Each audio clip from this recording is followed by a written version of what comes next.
culture. Hopefully everybody's picking up on the theme of this year's secular time. Looks like it's secular. So from your left to right, we have Katy Siddal. Katy Siddal, the Iowa Messaging Director for Progress Iowa. Melissa Peterson in the middle, Legislative and Policy Director at the Iowa State Education Association. And Melina Cohen, Communications Director for American Atheists. And that's national, correct? She just happens to live in Iowa, so we left out. So the first thing I want to do, we only have one mic, so I have to pass it. Just give us a small rundown on who you are, what you do, and what you do. Hi, I'm so used to these not working well. This is such a luxury. My name is Katy Siddal. I am born and raised in Iowa, and I'm the messaging director for Progress Iowa. I do a lot of research on how to talk to people in ways that work, figuring out if we're saying things that have backlash or if they are actually persuasive. I have a background advising politicians, members of Congress, and writing speeches and pretty much anything that somebody needs because I like to write. So, Melissa. And I'm Melissa Peterson. As Jason said, I'm the Legislative and Policy Director for the Iowa State Education Association. ISEA is the largest public employees union in the state of Iowa. We've got approximately 30,000 members and represent approximately 55,000 individual contracts at our public schools. So we have a couple of members in the house. Meredith and retired, a couple of other retired members, thank you. We represent pre-K-12 public education professionals, so that's traditional teachers, but also our education support professionals, education professionals at our area education agencies, and we also represent and bargain contracts at 14 of 15 community colleges. And so the ISEA cares about all things education, about all things labor, and we also care an awful lot about voter access and other issues that are very relevant, not only to the students we serve, but also for the staff that we represent. And it has been my privilege to work for ISEA for just over 14 years now. Prior to that, I was a multi-client lobbyist, and I had to do some things as a multi-client lobbyist that I didn't always believe in. And so when the opportunity came to work for an organization that is closer to my personal missions and values of protecting the bedrock of our society that I think public education is, I jumped at the opportunity. And so that's why I'm so happy to do what I do. I will also say, I also happen to serve on the board of Progress Iowa and have the pleasure of working with Katy as my organization supports the progressive infrastructure that Progress Iowa helps provide for our state. And hello, I am Melina Cohen. As Jason said, I'm currently the Director of Strategic Communications and Policy Engagement for American Atheists. We are a nationwide organization. Since 1963, we've been fighting for the absolute separation of church and state, working to advance political equality for atheists, humanists, agnostics, and all non-religious Americans. I joined in 2023, and that was after I spent 6 years fighting off school privatization in Nebraska. And in that job, I just became increasingly angry, to be honest, with the outsized influence of the religious lobby there. And so when this opportunity came up, I was really excited to get on board and take this fight to a national level. We do have over 230 local affiliate groups and chapters across the country. The Iowa Atheists and Freethinkers are one of them. So encourage you to go to our website, atheist.org, to learn more about us. So that brings me to the first question I have to get us primed. But remember, like I said earlier, I want everybody to raise your hand if something comes up, and I'll call on you to get a question in here. So each of you, and I'll just go down the line, what does secularism mean to you, and how does it play into what you advocate for with your organizations? Well, I think that making sure that our government doesn't put a religion on us helps us all have whatever religion we want. I think I very timely heard somewhere over the weekend that no one has the freedom to practice their own religion if we don't have freedom from religion and government. So I think that secularism means that we all get to spend our lives the way that we choose, be governed in a way that is diplomatic, and get to make our own futures. Similarly, I think that it is rooted or grounded in a sense of equity or equality or freedom from other intrusion that is unwanted from a religious perspective. And that's why I believe it coincides so well with what we see, or I see, as the overall purpose of public education. And to a certain degree, some of the union work that we do specifically at the Iowa State Education Association.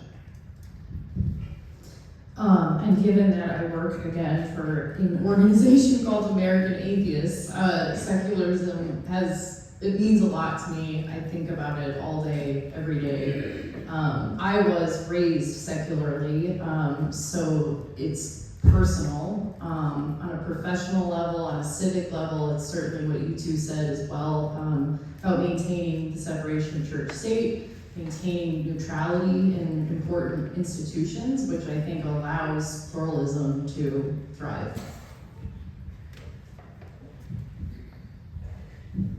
So who would you say have been your biggest allies in your advocacy work? What groups, organizations, or do you not have any allies? I'm going to try to know this.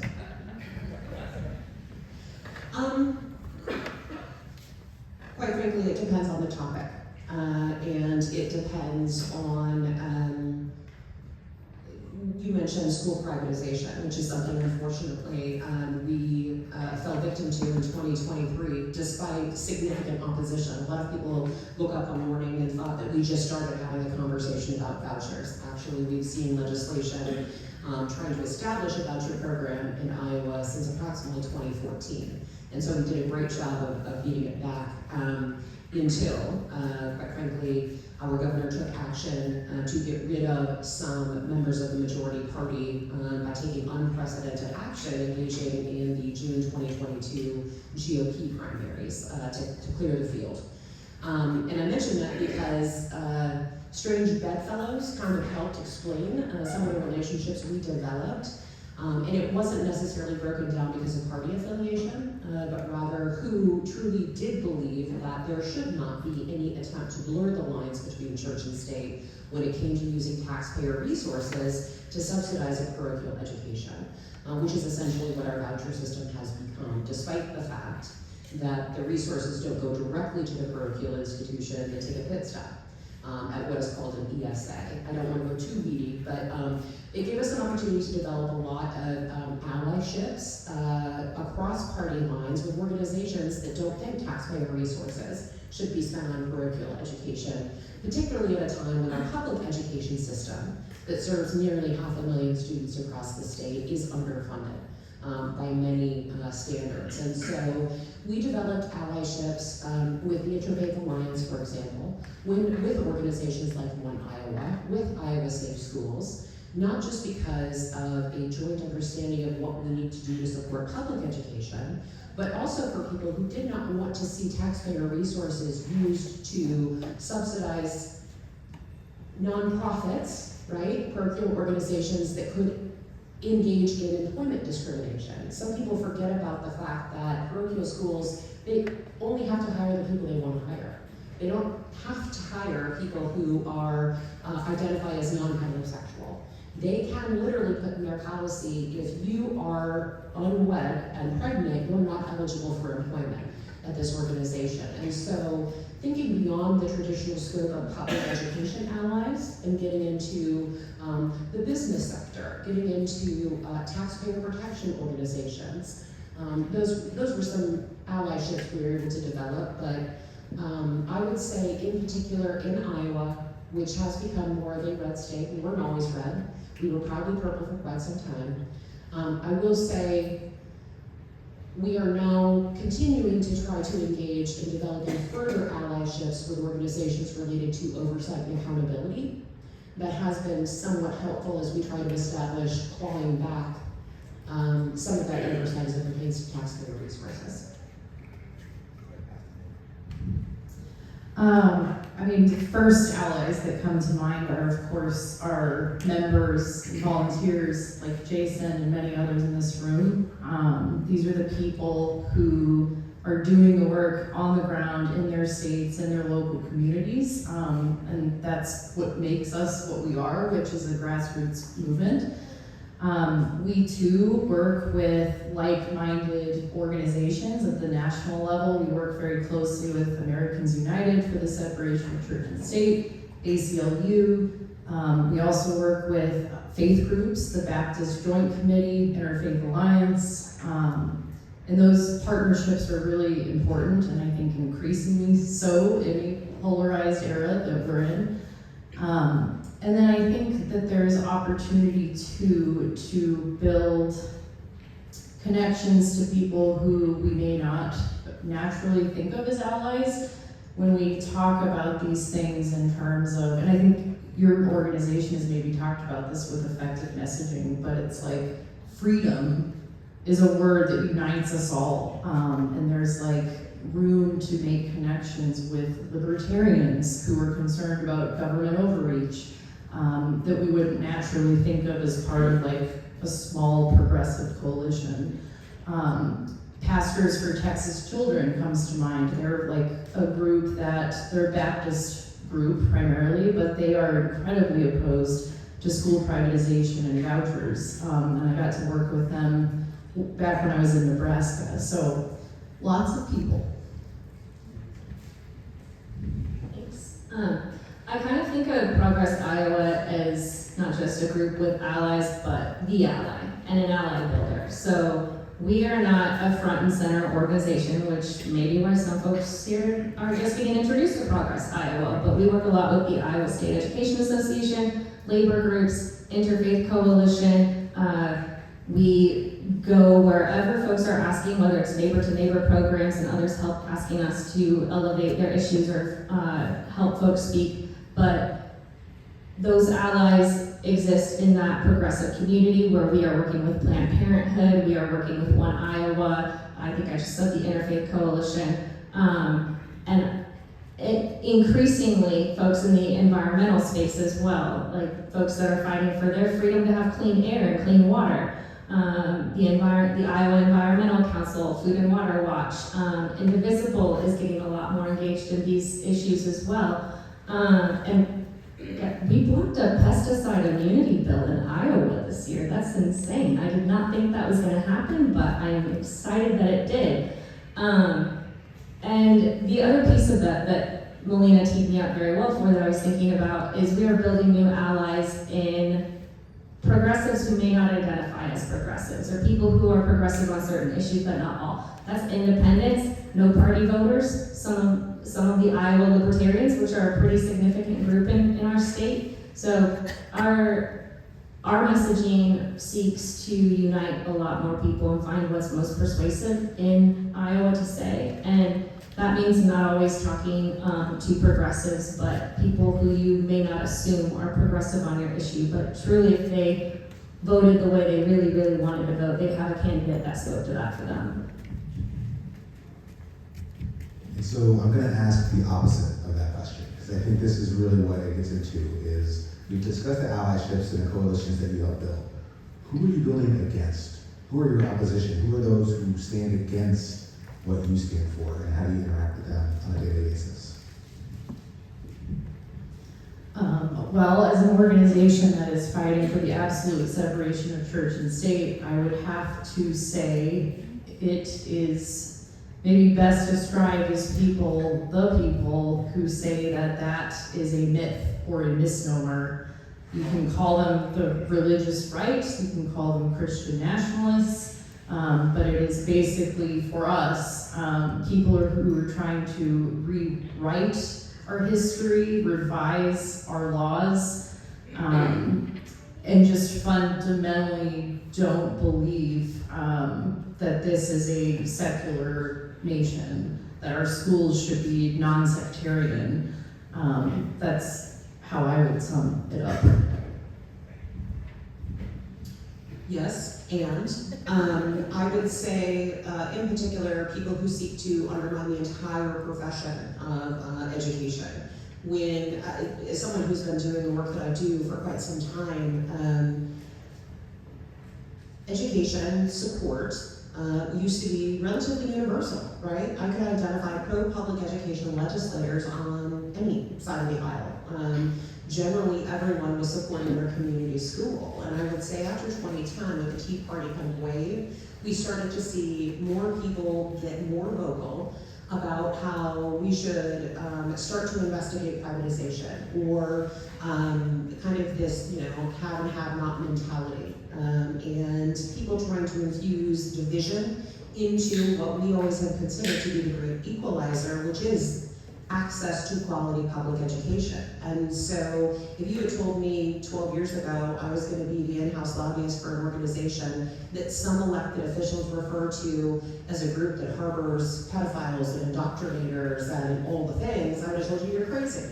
Because Iowans love their public schools. It's on our corner, right? But that's not the world we live in now. And while that is still an extreme minority, they're a very vocal minority. And so for me, people who, I have to tell you, I'm very rarely going to find an issue that we can ally around. It's going to be groups like Moms for Liberty. It's going to be groups like Americans for Prosperity. It's going to be groups like the Mackinac Action Center, which has recently set up shop in our state. And you might say to yourself, what the heck is that? It is an organization that is funded by the Voss family out of Michigan that has come into our state to tell us they think they know better what our public schools need to look like. And we need more innovation, so we should set up more founding group model charter schools that don't have to follow rules and regulations. Or groups like Inspired Life that have tried to start public, or rather private schools in rural communities. We have seen the proliferation of private school establishments, or attempts to, since the voucher bill passed in 2023. These are people who, I have to tell you, at my core, I don't think are engaged in education issues because they're concerned about students. They're pushing propaganda, they're pushing an agenda. They are the ones that are indoctrinating or attempting to. They are the ones that are politicizing public education. Those are the folks I am not open to building a bridge with, Jason. This is going to sound pretty similar to what you've heard, but who we're building allyships with to fight against, that's the mega machine. You've heard pieces of the mega machine in both of what they've said, but the Make America Great Again, Donald Trump, Koch brother, Heritage Foundation machine that is out there giving talking points and game plans to Joni Ernst, Betsy DeVos, Kim Reynolds, Zach Nunn, Joni Ernst. Like, I'm not listing Republicans because I think Republicans are the absolute enemy. I think that there are people in Iowa who vote Republican who are not evil. I think there are independents in Iowa who vote Republican who are not evil. But I think that these folks who are in lockstep with Donald Trump and his mega agenda and refuse to stand up for Iowans because they'd rather have his political power, that is who we're fighting against. Because they're actively taking freedom away from Iowans so that they can build capitalistic structures that make the rest of them rich, that make the rich richer, that take Medicaid away from infants so that they can give bigger tax breaks to Jeff Bezos and others. So I think there's a real divide happening where you're taking a lot of freedom away from a lot of people to give massive amounts of freedom to a small group of people. And yeah, it's a big fight. But there's a lot of energy around it right now, so everyone's doing a good job. And thank you to everyone who went to the No Kings event today. Well said, thank you. Before I get to you, does anybody have anything else to add to what Katy said? If I could, the only thing as I'm sitting here thinking about the different allies, not on the voucher issue, but actually in a lot of the issues that Katy just mentioned, one of the groups we do often work closely with is the Catholic Conference, believe it or not. So when it comes to immigration issues, when it comes to protecting SNAP benefits or school nutrition program access, or the Hawkeye program, we can count on those advocates usually being up at the State House advocating for the same things that our organization is advocating for. And so that's why it's sometimes issue specific. But the only other thing I would also say is for the groups that I mentioned, Americans for Prosperity and Moms for Liberty in particular, the irony of their organizations are they claim to be often very deeply rooted in Christian philosophy, right? Or their interpretation of Christianity. And yet when you look at some of the positions they take from a policy perspective or their messaging perspective, I don't know about the rest of you, but that's not what I learned to be the Christian perspective. When it comes to taking away Medicaid, when it comes to taking away access to nutrition programs. And so I don't want to paint everyone with one brush. There are some organizations that even if we don't see eye to eye on, there are basic fundamental principles like access to healthcare, access to nutrition, access to education, that some organizations all just kind of universally believe in. And then there are those couple handfuls that espouse to be highly religious but don't seem to execute that or practice it in their policy perspectives. And that is some of the extreme hypocrisy I think we're witnessing right now in our politics when we look at some of the things that are taking place before us, which can be difficult when you care about facts and when you're thinking and rationale. I just want to make sure that we say this out loud too at some point today, because when we talk about the MAGA machine and some of these opponents, the Koch brothers, the DeVos family, it feels really daunting, and it is. They're very well resourced. What's happening is a very well coordinated campaign on a lot of fronts. They have legal groups like Alliance Defending Freedom, the Beckett Fund. They have messaging groups. Like, it is a lot. And while they have been very successful in amassing power and influence and wealth, I still believe deeply that the ideology they're espousing and imposing on us is fringe. And we know that from polling and surveys, like 83% of Americans do not believe that America is a Christian nation. They do not want that to be the policy. And this is true of a lot of things. Vouchers are incredibly unpopular across party lines. So it's just worth saying that out loud and remembering that a lot of these policies are highly unpopular. All right, go ahead with your question to the panel. So my question is more how we're reaching out across the nation to help other organizations who are trying to fight the same things. And I'll give you as an example, within the last 2 weeks, in Oklahoma, they passed a law requiring the 10 Commandments to be posted in every single classroom, public classroom in the state.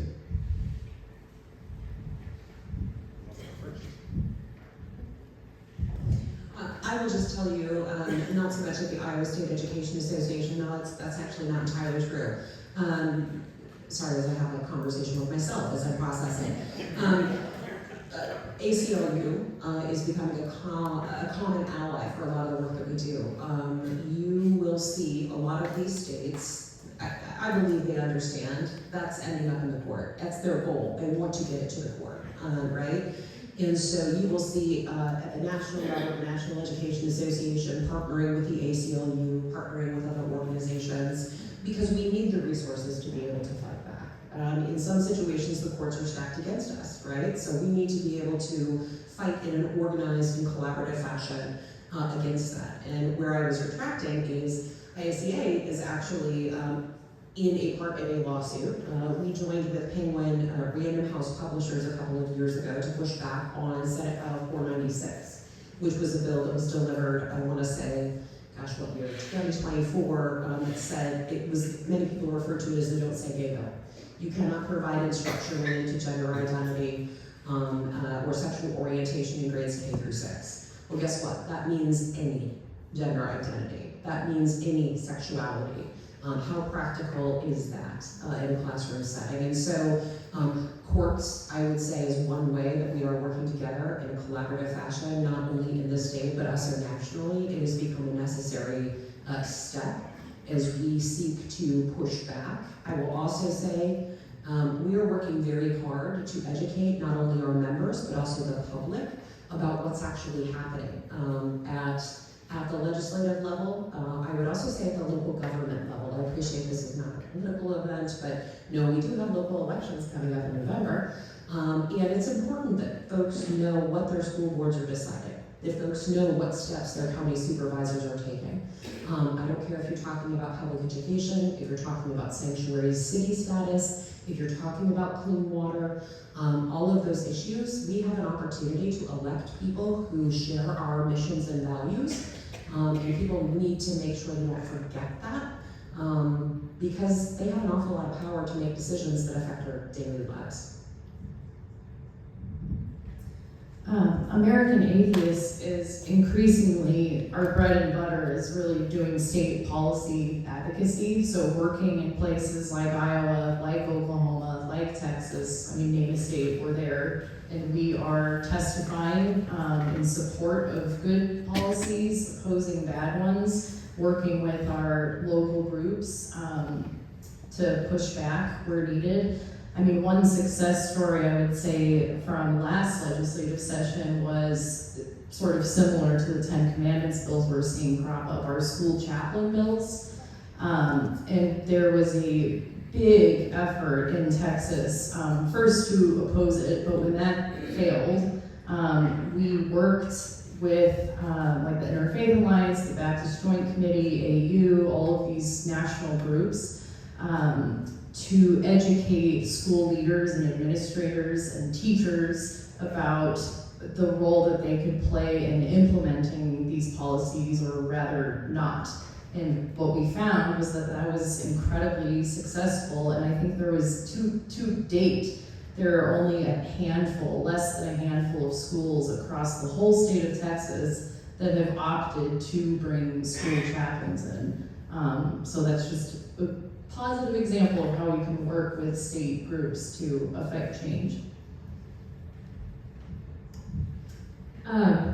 Making sure I remember the original question. National groups that are helping. I know that, so Progress Iowa is an affiliate of a national group called Progress Now. We don't have a chapter in every single state, and of course not every red state, but we do, obviously, Iowa. We're just opening up a new chapter in Utah. We have chapters in Florida, Nebraska, Missouri, Arkansas. So groups like this are growing and starting. You also have all of your neighbor-to-neighbor programs, and I think I heard of a couple immigration groups in Iowa that I didn't even know about until today. But more and more those groups are getting resources from national groups that are working on messaging.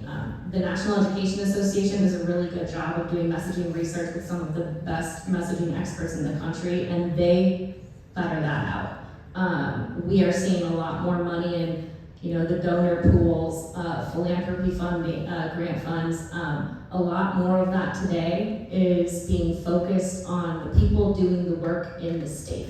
So that is one positive that I'm seeing a lot of movement around, is that instead of sending the consultants, instead of trying to have the game plan, people with money are finally realizing there are people in the states who know how to do the work, who know their states and their communities, and there is, I'm not saying it's perfect, but there's an increase in sending those funds to those places. That's just one of the things I got to say, because like Melissa, being with interesting people in a room is, I wish I had a note taker in my brain. So I'm getting new questions as you guys talk, so forgive me if I bounce around a little bit. But I wanted to ask, after that session, how many people in here are registered to vote? Are you registered to vote? Awesome. Who's not registered to vote? Is there anybody? All right, see, that's what I'm talking about. If we all use our ballot, stuff like this is stopped or slowed down. So don't be afraid of asking people if they're registered to vote. Don't tell them how to vote, they should figure that out on their own. But everything that they've talked about so far, it seems to be what you're running into are, that MAGA machine, which is technically an electoral machine. If they didn't win elections, they wouldn't have power. You have a question? Yeah, ask how many people vote even on the school board elections. That's a good one, local election. Who has not voted in their last local election? School board, city council, county supervisor. Those matter, those matter. Those are sometimes swung by like 80 votes. 80 votes, yeah. You have a question? Yeah, I did, but Oh, no, I was gonna move on, so let's get you in. well, I can talk loud. Go ahead. I was just wondering about, like, speaking of elections, how maybe your groups are thinking about rural areas, because when I think about Iowa elections, it's very different depending on what part of the state. So how do we consider outreach to rural areas, especially in places like Iowa? We'll start with you, Katy. Well, you reminded me of one of the things that I wanted to say a minute ago, and that is that other big groups are rural organizing, ruralorganizing.org, and Rural Democracy Initiative. These are groups that are focusing on, one, doing the work in rural, and two, getting the money to rural. Things that we are doing through Progress Iowa to do outreach to rural is, one, doing workshops. So online or in person, when we get invited to a workshop, I think next weekend a colleague of mine is going to Monticello, to do a workshop with Grab 'em by the Grassroots, which is a workshop title or a day of workshop title that I really love. And being available, making sure that the resources are getting there, making sure that we are, if we can't get to the rural community doing a town hall for Joni Ernst or whomever, we're at least getting them the messaging that they need. We're finding a lot more people that are who are getting ready to do the work are reaching out to Progress Iowa to ask us how we can help them, what we can get to them. I spend a lot of time thinking about rural, but my brain is going a little quiet right now, so I'm gonna pass it on. So we do that through focusing on the local election side of things, because we understand the legislature in particular, when you look at voter registration numbers, they just don't favor us sometimes in rural communities, but I will tell you, we are cautiously optimistic that the more we educate rural populations in particular, the more they will understand how under attack they are. And not just from a perspective of public education. The voucher legislation, I'm sorry to be a broken record, the voucher legislation did nothing to enhance educational opportunities for folks in 42 of 99 counties in this state. And so they were sold a bill of goods. We don't have access now to a lot of hospital or medical services in our rural communities the way that we did before. I don't know, it's not my particular policy wheelhouse, but I know maternity care is not accessible in an adequate fashion in this state anymore. We also know mental health access was poor before, it's even worse now that we regionalize the system. And I think it's just a question of how bad do things have to get before people kind of wake up in that environment. ISCA cares a lot.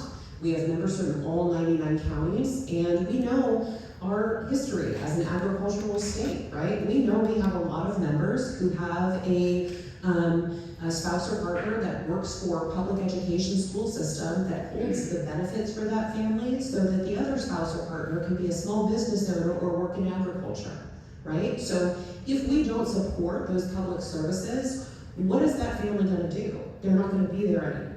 And these are things we have to think about, whether we're talking about education policy or we're talking about property tax reform. How many of you heard about property tax reform and how we were going to have this great bill that was passed this legislative session?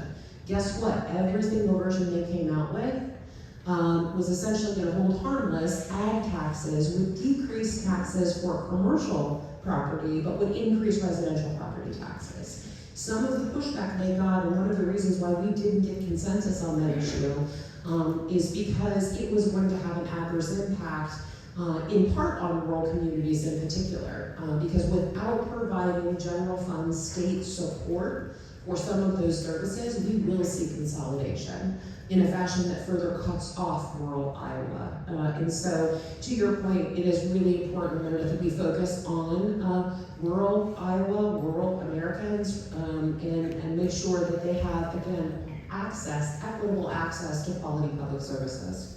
But sometimes people take certain things for granted, and they don't know how important it is to engage until it's too late, which is why we all need to work on educating folks. My answer to this is quite personal. So I was born, raised, and am back again in Persia, Iowa. Who here knows where Persia, Iowa is? So it is very tiny. It's about 30 minutes northeast of Council Bluffs. It is deeply red, it is deeply religious, and as I mentioned earlier, I was raised secularly. So I knew pretty early on and identified openly, silly me, as an atheist. I was bullied relentlessly, not only by my peers who would stuff my locker full of Christian literature telling me I was going to go to hell, but also by faculty. There was a local youth pastor who was the wrestling coach. He also would sometimes be a substitute teacher. And I remember one day wearing my Darwin is my homeboy t-shirt. And he confronted me, called me out in front of the whole class. It was very traumatic, but basically bullied me in front of the class, and then he tried to insist that I go to the principal's office and be sent home for wearing this shirt. So this was my experience growing up in the country, and so I know personally how lonely it can be, and that is why one of the things we do at American Atheists, in addition to our policy work and our legal work, the third pillar, I would say, is building and fostering community. And that is why we have our local affiliate groups, we have secular advocacy teams. We're trying to create spaces for people around the country, wherever they are, because we know in 2019 we did one of the largest studies ever of non-religious Americans. It was something like 34,000 people. Some of you may have been involved in this, but we know that there are tens of thousands, millions of Americans who have stories very similar to mine and who are living in these places where it feels lonely and disconnecting and alienating. But we also know that in those places of alienation is how we get polarized and how authoritarianism can take root. So it's really important to build community groups, get involved with the humanist group, the atheist group, and make sure that you're spending time around friendly people. That just reminded me of two very important and very tangible things that you can actually do in Iowa that we've seen beneficial and successful in rural places. One is the letter to the editor group that Amy Adams at Progress Iowa runs. And you don't have to believe in the power of an LTE, although it is better than you think it is when you send it to Progress Iowa. We post it all over social media, and it reminds others that rural Iowans exist, and they are progressive. The other is something called Rural Routes, which Jen Stinkler at Progress Iowa has just started, and it is a Substack page dedicated to rural Iowans, and it is to build coalition and remind folks in rural Iowa who happen to have progressive and secular views that they are not that alone. And one of the things that we hear somewhat regularly is, I heard so-and-so speak and so I felt more comfortable. And I think that is something that you see in coffee shops and other places across rural Iowa and other rural areas is once you feel less alone, you have an easier time speaking up and feeling seen and being seen. And I think that if you're interested in those things, get a hold of Progress Iowa, we can help you. I would love for our colleague Jen to be connected with you to work on your stuff as well. So there are tangible things you can do. Good answers. More questions? Let me work my way to you. You had your hand up first. Since we're getting a little political, how do we get 20 to 45-year-olds interested in what's happening in the world today regarding politics and eventually get them to vote. I have run into a number of them who could care less what's going on and don't even listen to the news. So to summarize, how do you fix politics? Oh my gosh. Well, this is rare. Being a member of that community, you barely lumped me in there. I think a lot of them are interested, but I think a lot of people are very disaffected. And that gets not only into that age group, but then it gets into people who maybe aren't registered to vote, or who don't vote every time, even if they are registered. And I think one of the things that I repeat the most when I'm, say, giving a messaging workshop or helping a neighbor-to-neighbor group or a county Democratic group go door knocking or make phone calls or just engage with others in their community is de-wonk what you're saying, depoliticize what you're saying when you're talking to somebody who maybe is so sick of all of this. Because in particular, that age group couldn't go to college very cheaply, couldn't buy a house very affordably, hasn't been able to build the benefits towards retirement and all that a lot of other generations have had the benefit of. So this generation has seen a lot of crap left and right throughout their life that has made them distrust politicians. So left or right, communist or capitalist, they have seen a lot of shit that they cannot trust. And so if you go up to somebody saying, why aren't you voting Democratic? Why aren't you voting for so-and-so? Your life is so bad because you keep voting for people who are bad or you don't vote at all. They don't trust it, and it's not a fun message to deliver, it's not a fun message to hear. And so I would say if you're trying to encourage someone that's either not voting or not agreeing with you, I would start by asking them about themselves, asking them what their biggest struggles are, asking them what their biggest disappointments are, figuring out where that touch point is for them, where you can maybe find a sliver of hope to remind them of, or tell them, here's what I do to try and get past that, or here's something that I think is useful to know. And invite them to go places, or invite them to think about something, because there is so much to be pissed off and disaffected by these days, and if you don't go into a conversation with empathy and perspective, you're just gonna get somebody trying to justify the beliefs they already have, putting walls up and ignoring you. So there are a lot of 20 to 45-year-olds who may be disaffected. There are a lot of people over 50 who vote Republican. So there's a lot of conversations we could be having. All of that, but I would also share, we need to make sure people understand if they don't use it, they're gonna lose it. And I think that is now true more than ever, at least in my lifetime in this country. I will tell you, just on a kind of personal professional note, you'd be surprised at the number of what we call our aspiring educators. We have student groups at our Regents institutions and also at some private colleges across the state. And when I go in and I do my dog and pony about why they should care about politics and they should care about the legislature in particular, it's asking them, do you know who sets the minimum salary for teachers in the state of Iowa? Do you know who gets to decide whether or not you privatize your special education services in your school? And a lot of people don't immediately connect. We mean our representative, who a lot of people don't even know who represents them in the Iowa House, gets to make that decision. Do you know who gets to decide what minimum wage is in this state? Oh, I didn't know they had that much power.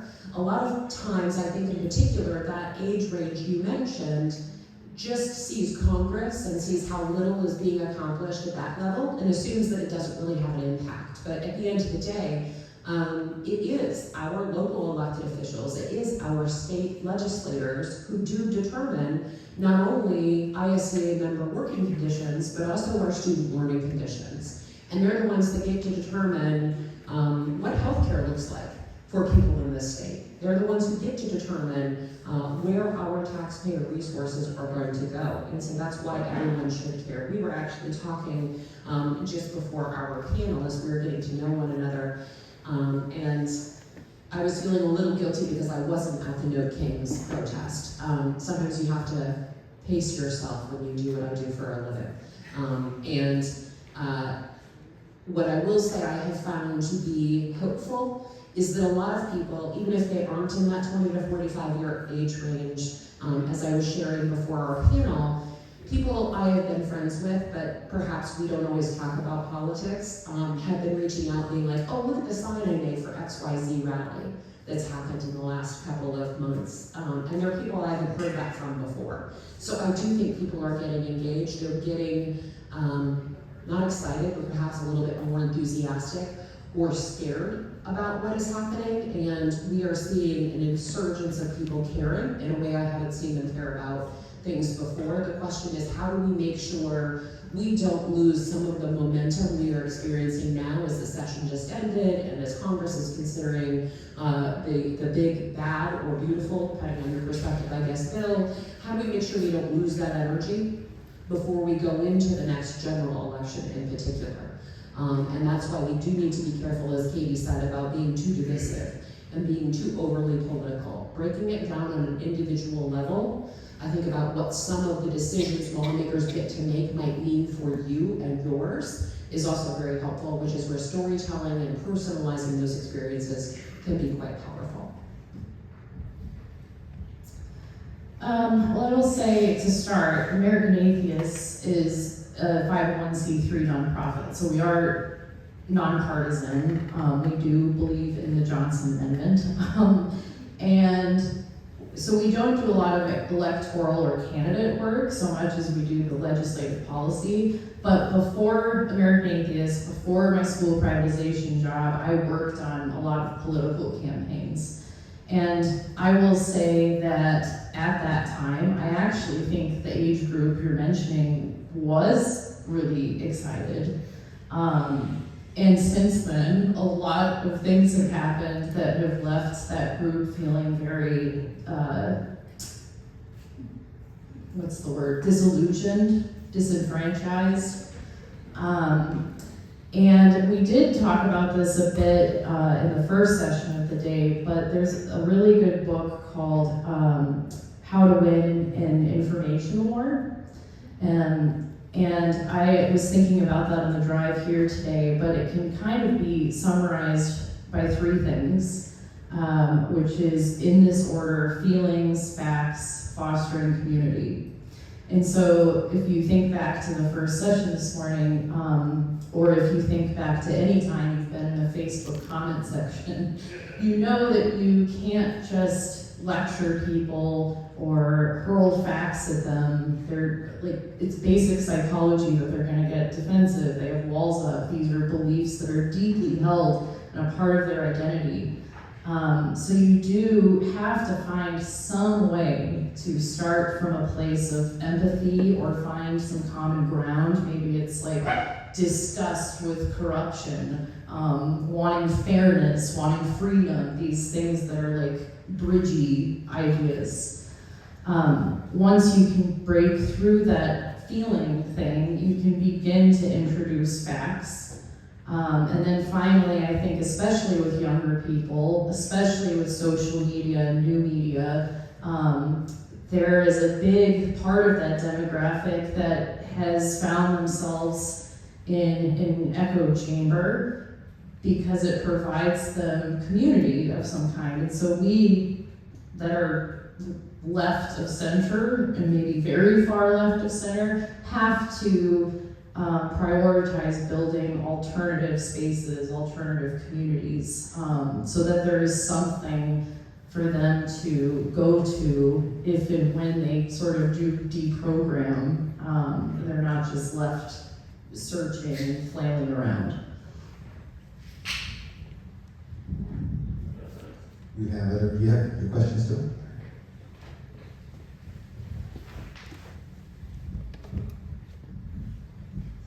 Thank you all.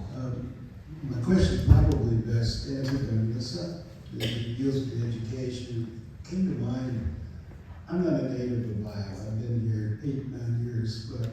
And I'm old enough, I don't have kids in the school system, so I'm not really up on what's going on, but I have seen data that says Iowa has been declining relative to other states. Do you know, or have there been studies on why that's happening? Is it just underfunding? Is it the move to privatization? What can you tell us about that?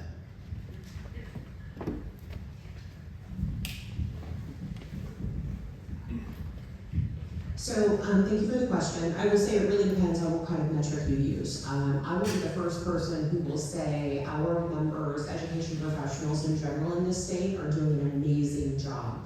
They're doing incredible work in a situation where the demographics are not only constantly changing, but where the rules and regulations are constantly changing. So you may have gone to bed during the legislative session, as is the case with some of our current members, on a Tuesday, thinking that for the 2025-2026 school year, you were going to use a certain set of social studies standards, only to wake up on June 11th, I believe was the last day the governor signed legislation, to now know we're actually going to have different standards that will be in place for the next school year. And so you're constantly finding yourself in a situation where you are providing a quality public education experience to students, but the terms of the game have changed and are beyond your control.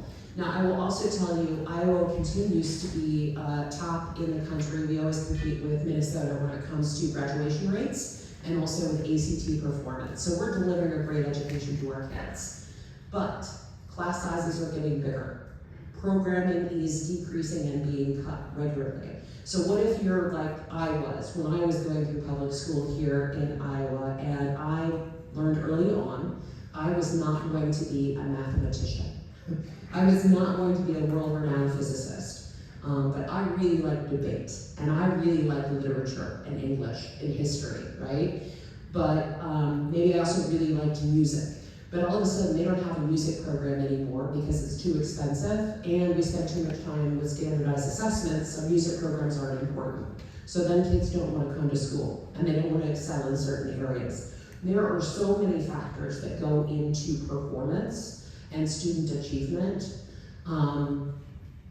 But what exacerbates those challenges is what has been 12 years of inadequate funding for our public school system. And that was before we had a voucher program. And so when I went to school, not to age myself, I just fell out of the 20 to 45 range this year. When I graduated from high school in 1997, and I graduated from Iowa City, yes, the People's Republic of Johnson County, Iowa City, City High. But we had 4 languages you could take. I also played the cello. I was also on the debate team. You could take all of these other things, and your family could be lower middle class like mine was, and afford to participate in those things. The number of programs that have been cut for lack of funding, while simultaneously our class sizes are increasing, and simultaneously, since my time in the 90s being in school, we have seen the population of special education students more than double, in part because we're doing a better job of identifying now and diagnosing now. The circumstances have just changed. That's not a reason, right, to justify lower performance, but if the only metric you're using is a standardized test score for math or for science, you have to take these things into consideration, which is why we look at graduation rates, which is why we look at the number of at-risk students who do find placement after high school. And we're doing great things in our public schools. We could do even better if we had additional supports. And quite frankly, if our professionals were respected to the same degree as they were when I was going through school. And just one more side note, an editorial comment, you don't have to have kids that care about what's happening in public schools. But you know what's really, really helpful? Is if you were in charge of making a decision about how much money that system should get, it'd be helpful if maybe you'd been in one since you graduated in 1968, right? Or, you know, if you had an idea of what our schools are dealing with on a daily basis. And so if there's something I can encourage you all to do, specifically in the public education space, our members want to show off the wonderful things they're doing in their classrooms, but they just want people to understand the realities. Sometimes you can't make a kid excel educationally if that kid is hungry, or if they've had a negative experience at the household that they came from, or if that household wasn't a household but was a car, right? Because they don't have a home. Or if English is not their native language and they don't have adequate support. So just take all of those things in context when somebody tells you we are dropping precipitously in educational performance. No, we have some changing circumstances and we're shortchanging ourselves by not making investments in the right areas to keep up with some of the neediest populations. That was a long word, sorry, Jason.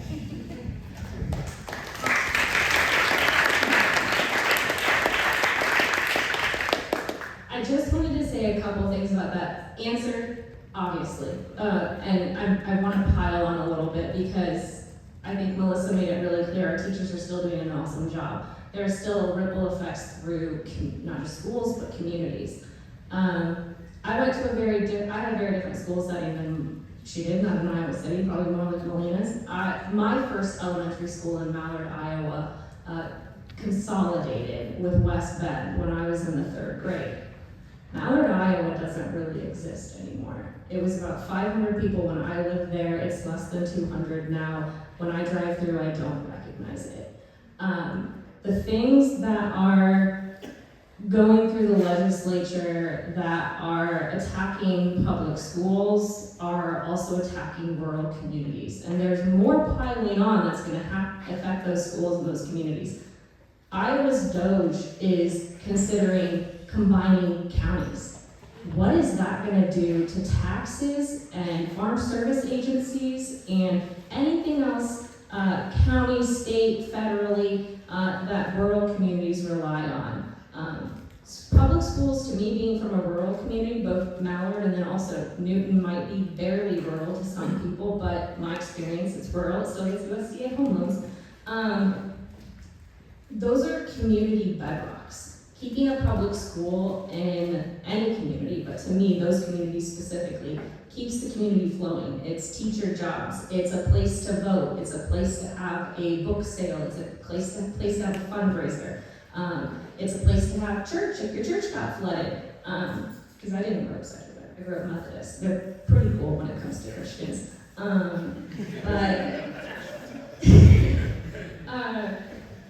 Anyway, I wanted to make sure that was stated about rural schools and rural communities and just community general. Did you have anything to add, Melina, before I get asked my last question? A lot, but I'm okay. You sure? Okay.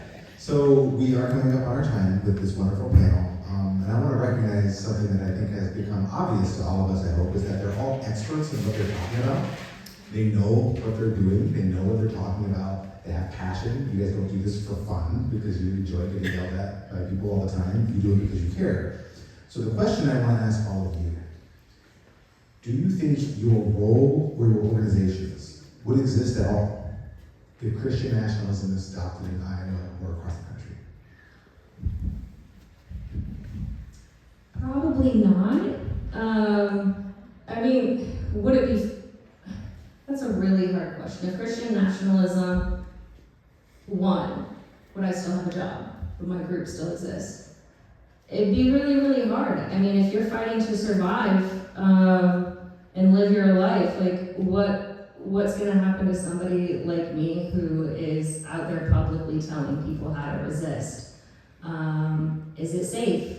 Is it fundable? Are the groups that would be funding it able to fund it? What would happen to what's going on with nonprofit funding already across the country? And you're taking away federal funding from nonprofits that really, really need it, that help us stop cancer. Where's the philanthropy going to shift to and from when those folks with the funds to spend start shifting their focus? So I don't know if I'd have a job. Probably not. Yes, we would still exist. ISCA has been around since, I believe, 1857 is one of our earliest documents, I think, in terms of the teachers' organization. We have survived a excellent collective bargaining. We have survived the disrespect of the profession. And we are surviving, not thriving as much as we would like to, but surviving under not only this current federal and national administration, but also a very challenging state administration. I will say that it is becoming more and more difficult to support organizations like Progress Iowa, to support some of our social justice entities. It's still something we are deeply committed to, but that's the intent of some of the organizations, the anti-organizations that we've talked about here today, is because they want to make that work more challenging. Whether it is, registering on the bananas numbers of bills that are filed at the State House because they just try to keep things moving so you play whack-a-mole, right? And can't focus on some of the more important foundational issues, whether it's the limitless amount of money, as we've already talked about, some of these organizations have, but the members that drive our organization will continue to exist. The mission of educating public students in this state will continue to exist. The work might just look a little bit different. And we're not afraid of a challenge. Like I said, we weathered these storms, knocking on wood, pretty well, and we'll continue to do that, but it does take support of folks like you all in the room today. I'm gonna say no and yes.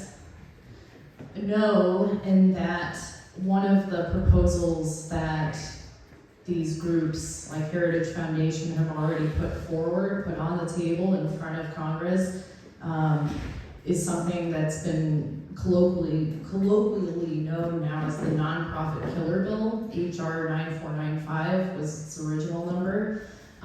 It was originally in the big beautiful bill.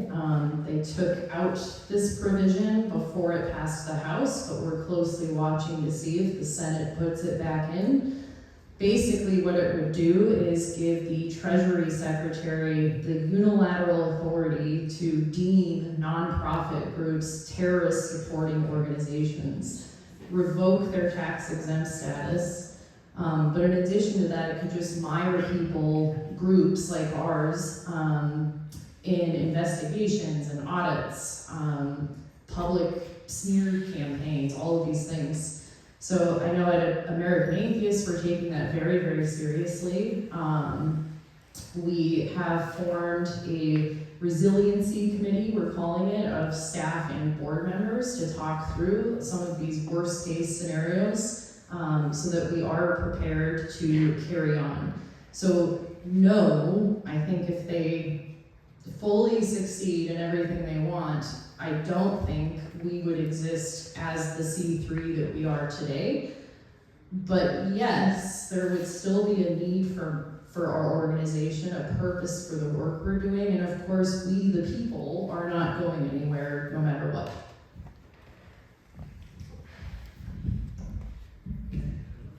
Well, thank you for those wonderful answers and for your time. I could probably go on for another hour, but I know we need to stretch and move a little bit and move on here. But thank you so much for Katy Siddal, Melissa Peterson, and Melina. Thank you so much for all of this.